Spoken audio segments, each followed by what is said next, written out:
अक्कलकोटमध्ये दररोज श्रीमंत, प्रभावशाली, उच्च प्रतिष्ठेचे लोक स्वामी समर्थांच्या दर्शनासाठी यायचे. काही लोक सोनं अर्पण करायचे, काही वेगवेगळे फुलं अर्पण करायचे, काही उत्तम पद्धतीचे नैवेद्य अर्पण करायचे, तर काही थाळी भरून वस्त्र अर्पण करायचे. त्याच गावात एक साधी गरीब विधवा बाई राहायची. नाव होतं तिचं जनाबाई. तिचं ह्या जगात कुणीच नव्हतं. ती जेव्हा दिवसभर काम करायची तेव्हा कुठे तिला एक भाकरी खायला मिळायची. पण तिचं मन मात्र पूर्णपणे श्री स्वामी समर्थांच्या भक्तीने भरलेलं होतं.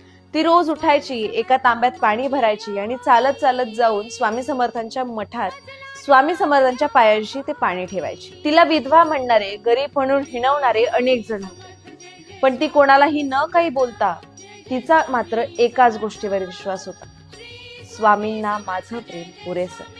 एक दिवशी स्वामींच्या मठात एका मोठ्या सावकाराची बायको येते.